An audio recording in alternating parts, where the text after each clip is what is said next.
નમસ્કાર મિત્રો, મારી યુટ્યુબ ચેનલમાં તમારું હાર્દિક સ્વાગત છે. આજે આપણે વાત કરવાના છીએ પટેલ અને ગામના સરપંચ સાથે બનેલી ઘટના. સૌરાષ્ટ્રની ધરતી પર વસેલું રામપુરા ગામ બહારથી જોતા સામાન્ય લાગતું, પરંતુ અંદરથી એ ગામ માન, સ્વાભિમાન અને પરંપરાનો જીવંત ધબકારો હતું. ગામના પાદરમાં ઉગેલા પીપળા જેટલી ઊંડી અહીં લોકોની ઝડ હતી. અહીં કોઈનું માન એકવાર ઊભું થાય તો પેઢીઓ સુધી ટકતું, અને જો કોઈએ એ માનને અડવા પ્રયાસ કર્યો તો આખું ગામ એક સાથે ઊભું થઈ જતું. રામપુરામાં પટેલ કુટુંબનું નામ એ જ રીતે વર્ષોથી માન સાથે લેવાતું આવ્યું હતું. પટેલ એટલે જમીન, શ્રમ અને સત્ય. પટેલ એટલે શાંતિમાં શક્તિ અને જરૂર પડે ત્યારે વજ્ર સમય અડગતા. આ પટેલ હતા ધીરજભાઈ પટેલ. ઊંચા કદના, ચહેરા પર શાંતિ, આંખોમાં ઊંડાણ અને વાણીમાં સંયમ. ધીરજભાઈએ ક્યારેય પોતાનો દબદબો બતાવ્યો નહોતો, પરંતુ ગામના કોઈ પણ દુઃખમાં પહેલું પગલું હંમેશા તેમનું જ હતું. કોઈની દીકરીના લગ્ન હોય, કોઈના ઘરમાં અનાજ ન હોય, કોઈ સાથે અન્યાય થયો હોય, ધીરજભાઈ ચૂપચાપ ત્યાં પહોંચી જતા. તેઓ ન ભાષણ કરતા, ન પોતાનો ઉપકાર ગણાવતા. આ જ કારણે લોકોના દિલમાં તેમનું સ્થાન ઊંચું હતું. પરંતુ સમય સાથે ગામમાં પવન બદલાયો. પંચાયતની ચૂંટણી આવી અને નવા સરપંચ તરીકે વિઠ્ઠલસિંહ ચૌહાણ ચૂંટાયા. શરૂઆતમાં લોકોએ આશા રાખી હતી કે યુવાન સરપંચ ગામમાં વિકાસ લાવશે, પરંતુ સત્તાની ખુરશી મળતાની સાથે જ વિઠ્ઠલસિંહના સ્વભાવમાં ફેરફાર દેખાવા લાગ્યો. તેમની વાણીમાં એ કડવાશ આવી, આંખોમાં ઘમંડ અને વર્તનમાં અહંકાર. હવે તેઓ પોતાને ગામનો સેવક નહીં, પરંતુ ગામનો માલિક માનવા લાગ્યા. વિઠ્ઠલસિંહને સૌથી વધુ ખટકતું એક જ હતું. ગામના લોકો હજુ પણ કોઈ નિર્ણય પહેલા ધીરજભાઈ પટેલની સલાહ લેતા. સરપંચ હોવા છતાં લોકો પટેલનું માન કરે, એ વાત તેમના અહંકારને ખૂંચતી હતી. અંદર ખાઈને ઈર્ષ્યાની આગ સળગવા લાગી. હું સરપંચ છું, છતાં આ પટેલનું નામ કેમ વધુ ચાલે? એવો પ્રશ્ન તેમને ઊંઘવા દેતો નહોતો. એક દિવસ ગામની પંચાયત બેઠક બોલાવવામાં આવી. મુદ્દો હતો કે તળાવની જમીન પર થનારા કામનો. આખું ગામ પંચાયત ભવનમાં ભેગું થયું. વાતાવરણમાં તણાવ તો હતો, પરંતુ સૌ શાંતિથી બેઠા હતા.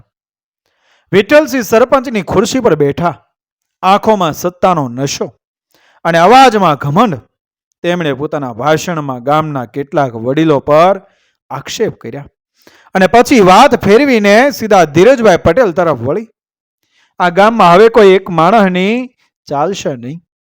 વિઠ્ઠલસિંહ ઊંચા અવાજે બોલ્યા, પંચાયત છે, સરપંચ છે, નિયમ છે. કોઈ પટેલ હોય કે બીજો, બધાને મારી વાત માનવી પડશે. આ શબ્દો સાંભળતા જ આખા હોલમાં સન્નાટો છવાઈ ગયો.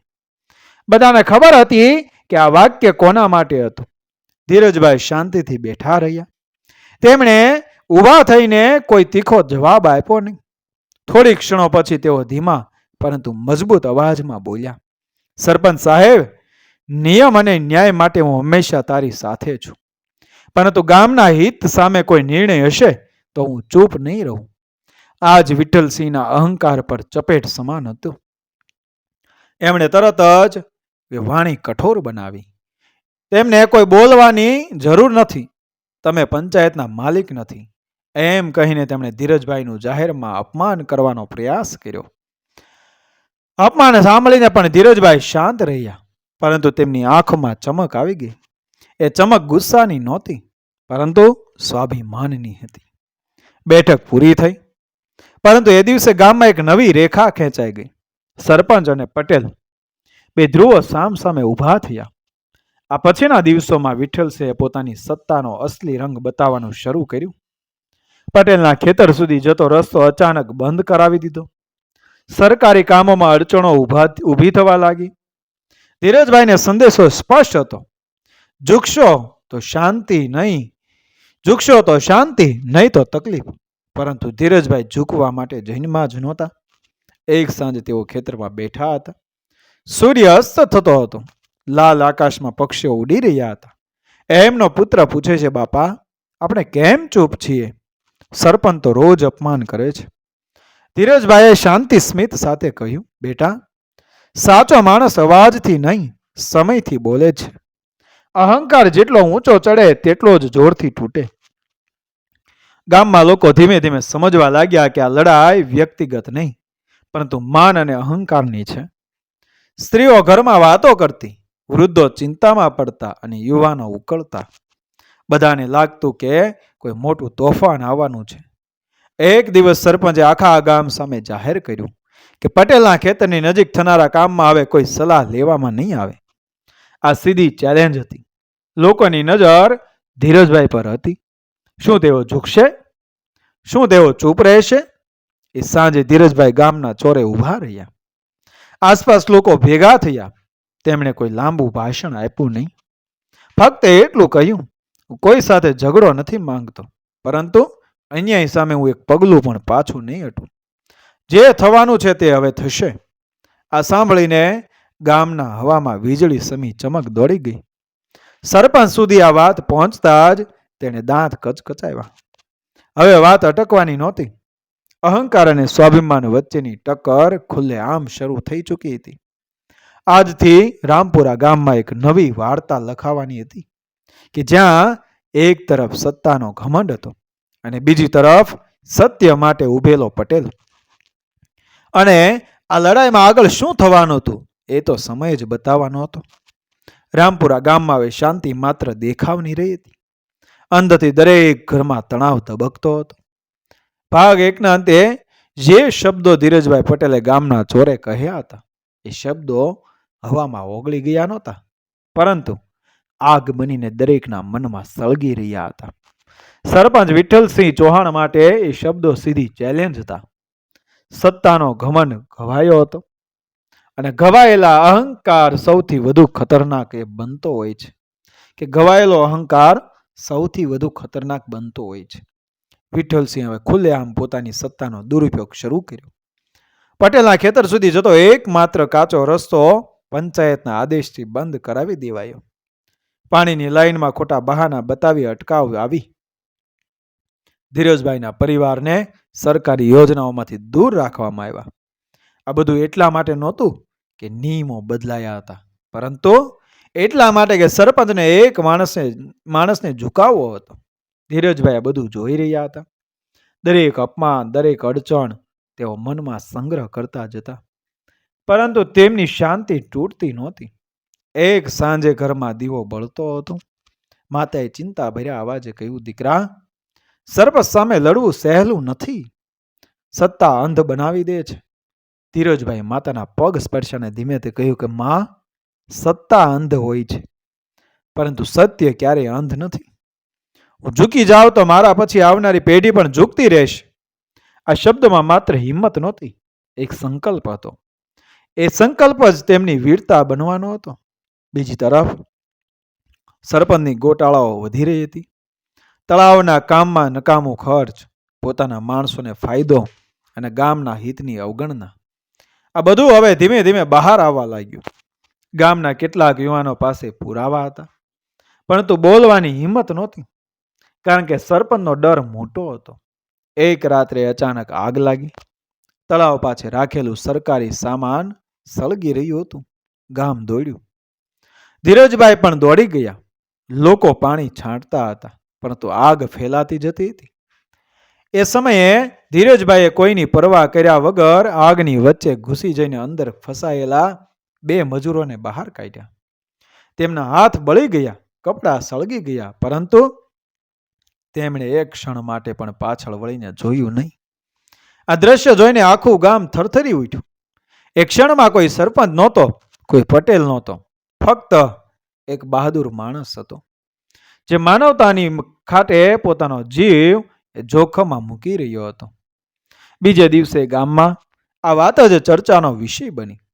લોકો ધીરજભાઈને સલામ કરવા લાગ્યા. સરપંચ માટે આ સહનશીલ નહોતું. તેણે તરત જ આ આગ માટે ધીરજભાઈ પર શંકા ઊભી કરવાનો એ પ્રયત્ન કર્યો. ખોટા આરોપો લગાવાયા. પંચાયત ભવનમાં ફરી બેઠક બોલાવાય. આ બેઠકમાં વાતાવરણ તંગ હતું. સરપંચે ઊંચા અવાજે કહ્યું કે આગ અકસ્માત નથી, કોઈએ ઈચ્છાપૂર્વક લગાવી છે. એ વાતનો ઈશારો સ્પષ્ટ હતો. આખું ગામ ધીરજભાઈ તરફ જોઈ રહ્યું હતું. એ સમયે ધીરજભાઈ ઊભા થયા. તેમના હાથ પર બાંધેલી પટ્ટી હજી લોહીથી ભીની હતી. તેમણે ધીમે અવાજે કહ્યું, જો આગ મેં લગાવી હોત તો હું આગમાં ઘૂસીને માણસો બચાવતો નહીં. સત્ય એ છે કે ખોટા કામની આગ ક્યારેક આપમેળે ભભૂકી ઉઠે છે. આ શબ્દોએ આખી બેઠકમાં મૌન છવાવી દીધું.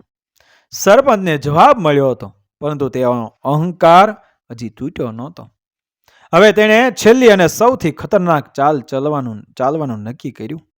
રાત્રે ધીરજભાઈના ખેતરમાં અચાનક ગુંડાઓ ઘૂસ્યા, પાક નષ્ટ કર્યો, ધમકી આપી, પરિવાર ડરી ગયો. પુત્ર ગુસ્સામાં આવ્યો. બાપા, હવે તો સહન નથી થતું, તે બોલ્યો. ધીરજભાઈએ પુત્રના ખભા પર હાથ મૂકીને કહ્યું કે બહાદુરીનો અર્થ લોહી વહાવવો નથી. બહાદુરી એટલે ડર હોવા છતાં સાચી દિશામાં ઊભા રહેવું. આ શબ્દો માત્ર પુત્ર માટે નહોતા, આખા ગામ માટે હતા. બીજા દિવસે સવારથી જ ગામ બે ભાગમાં વહેંચાઈ ગયું. એક તરફ સરપંચના ડરથી ચૂપ રહેનારા લોકો અને બીજી તરફ ધીરજભાઈ સાથે ઊભા રહેનારા સ્વાભિમાની લોકો. સ્ત્રીઓના આંખોમાં ભય હતો, પરંતુ મનમાં આશા પણ હતી. એ સાંજે ગામના યુવાનો ધીરજભાઈ પાસે આવ્યા. તેમણે એ પુરાવા બતાવ્યા. ખોટા ખર્ચના કાગળ, નકામા કામના નિશાન. ધીરજભાઈએ કાગળ હાથમાં લીધા અને ઊંડો શ્વાસ લીધો. તેમને ખબર હતી કે હવે પાછા ફરવાનો રસ્તો બંધ થઈ ગયો છે. સરપંચને આ વાતની ગંધ આવી. એણે પોતાની સત્તાનો છેલ્લો દાવ ખેલવાનો નક્કી કર્યો. એણે જાહેર કર્યું કે આવતીકાલે ધીરજભાઈ સામે એક કડક કાર્યવાહી થશે. આખું ગામ ગભરાઈ ગયું. લોકો ઘરમાં તાળા મારવા લાગ્યા. વાતાવરણમાં ડર છવાઈ ગયો. રાત ભારે હતી.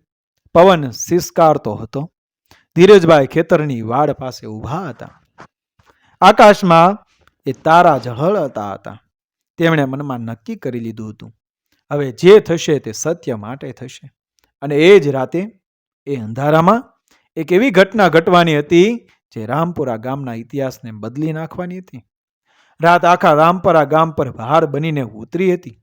ભાગ બેના અંતે જે અંધકાર છવાયો હતો એ માત્ર આકાશમાં નહોતો, લોકોના મનમાં પણ હતો.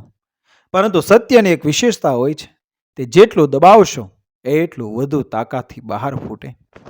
એ જ થવાનું હતું. વહેલી સવારે તળાવ તરફ અચાનક ભીડ ભેગી થઈ. કોઈએ જાણ કરી હતી કે સરપંચના માણસો ત્યાંથી ગોટાળાના કાગળો સળગાવી રહ્યા છે. સમાચાર આગની જેમ ફેલાયા. ધીરજભાઈએ એક ક્ષણ પણ વિલંબ ન કર્યો. તેઓ સીધા તળાવ તરફ દોડ્યા. ગામના યુવાનો, વૃદ્ધો અને સ્ત્રીઓ પણ પાછળ પાછળ આવી ગયા. તળાવ પાસે પહોંચતા જ દ્રશ્ય સ્પષ્ટ હતું. કાગળો સળગી રહ્યા હતા અને સરપંચના બે માણસો ગભરાયેલા નજરે આસપાસ જોઈ રહ્યા હતા. ધીરજભાઈએ આગળ વધીને ઊંચા અવાજે કહ્યું, આ કાગળોમાં સત્ય લખાયેલું છે અને સત્ય આગથી નથી સળગતું. ગામના યુવાનોએ તરત જ સળગતા કાગળોમાંથી કેટલાક બચાવી લીધા. એ કાગળોમાં ખોટા ખર્ચ, ખોટી સહી અને ગામના નાણાંની લૂંટનો પુરાવો હતી. હવે વાત છુપાવવાની રહી નહોતી. આખા ગામમાં એક જ અવાજ ગુંજવા લાગ્યો કે સત્ય બહાર લાવો, સત્ય બહાર લાવો. સરપંચ વિઠ્ઠલસિંહને ખબર પડી ગઈ કે તેમની જમીન ખસી રહી છે. જે માણસ થોડા દિવસ પહેલા સુધી સત્તાના શિખર પર હતો, એ હવે ભયમાં ઘેરાઈ ગયો. પંચાયત ભવનમાં તાત્કાલિક એ મોટી બેઠક બોલાવવામાં આવી. આ વખત કોઈ ડર નહોતો. લોકો ખુદ ચાલીને આવ્યા હતા. ધીરજભાઈ શાંત ચહેરે આગળ બેઠા. સરપંચની ખુરશી ખાલી હતી. થોડી વાર પછી વિઠ્ઠલસિંહ આવ્યા. તેમના ચહેરા પરથી અહંકાર ઉડી ગયો હતો. આંખોમાં ગભરાટ અને વાણીમાં થરથરાટ હતી. બેઠક શરૂ થઈ. એક એક કરીને પુરાવા રજૂ થયા. ગામના યુવાનો બોલ્યા, વૃદ્ધોએ સાક્ષી આપી. સરપંચના પોતાના માણસો ચૂપ રહ્યા. દરેક પુરાવા સાથે સરપંચનો અહંકાર તૂટતો ગયો. અંતે આખા ગામની નજર ધીરજભાઈ પર હતી. ધીરજભાઈ ઊભા થયા. આખા હોલમાં સન્નાટો છવાઈ ગયો. એમણે કોઈ ગાળો આપી નહીં, કોઈ બદલો માંગ્યો નહીં. તેમણે કહ્યું, હું અહીં કોઈને હરાવવા નથી આવ્યો. હું અહીં ગામને બચાવવા આવ્યો છું. સત્તા થોડા સમય માટે મળે છે, પરંતુ માન આખી જિંદગી માટે રહે છે. આ શબ્દો એ તલવાર જેવા નહોતા, પરંતુ ઘાવ ઊંડો હતો. સરપંચ વિઠ્ઠલસિંહની આંખોમાં પાણી આવી ગયું. એ ધીમેથી બોલ્યા, મારાથી ભૂલ થઈ. એ બોલવામાં તેમને આખું જીવન લાગ્યું હોય એવું લાગતું હતું. ગામમાં કોઈ તાળી પાડી નહીં, કોઈ આનંદ વ્યક્ત કર્યો નહીં, કારણ કે આ જીત એ કોઈ માણસની નહોતી. આ જીત એ સત્યની હતી. સરપંચે પોતાના પદ પરથી ઉતરવાનું જાહેર કર્યું. સત્તાનો અંત શાંતિથી આવ્યો. બેઠક પછી એ ગામના લોકો ધીરજભાઈ પાસે ભેગા થયા. કોઈએ કહ્યું, તમે તો સરપંચ બની જાઓ. ધીરજભાઈ હળવું સ્મિત કર્યું અને કહ્યું કે મને ખુરશી નથી જોઈતી. મને તો ગામ સાચો રસ્તો જોઈએ છે. ગામમાં સાચો રસ્તો જોઈએ છે. ખુરશી માણસને મોટી નથી બનાવતી, માણસ ખુરશીને નાની બનાવી શકે છે. આ શબ્દો ગામના ઇતિહાસમાં લખાઈ ગયા. થોડા દિવસોમાં ગામમાં ફરી શાંતિ આવી. તળાવનું કામ સાચી રીતે શરૂ થયું. રસ્તા ખુલ્યા. લોકો નિર્ભય થઈને વાત કરવા લાગ્યા. બાળકો ફરી હસવા લાગ્યા અને ધીરજભાઈ તેઓ ફરી પોતાના ખેતરમાં જમીન સાથે જોડાયેલા શાંત જીવનમાં પાછા ફર્યા. અને એક સાંજે સૂર્યાસ્ત સમયે ગામના ચોરે દીવો પ્રગટ્યો. વૃદ્ધોએ કહ્યું કે આ દીવો એ યાદ માટે છે કે અહંકાર તૂટી શકે છે, પરંતુ સત્ય ક્યારેય તૂટતું નથી. ધીરજભાઈ દૂરથી એ દીવો જોઈ રહ્યા હતા. તેમની આંખોમાં ગર્વ નહોતો, સંતોષ હતો, કારણ કે તેમણે લડાઈ જીતી નહોતી, તેમણે માન બચાવ્યું હતું. અને આ વાર્તાનો અંત અહીં થાય છે મિત્રો. અને ત્યારે પરંતુ સંદેશ હંમેશા જીવંત રહે છે. કેવો સંદેશ? કે જ્યાં અહંકાર ઊભો થાય ત્યાં સત્યને ઊભું રાખનાર કોઈ એક પટેલ એ જરૂર હોય છે મિત્રો. વિડીયો પસંદ આવે મારી ચેનલ સબસ્ક્રાઈબ કરો, ફોલો કરો, શેર કરો. મળી આવી જ ઘટનાને પ્રેરણાદાયક વાર્તાઓ સાથે આગળના વિડીયોમાં બન્યા રહેજો મારી ચેનલ સાથે. મળીશું આગળના વિડીયોમાં. જય શ્રી કૃષ્ણ, રાધે રાધે, જય ભવાની, જય માતાજી.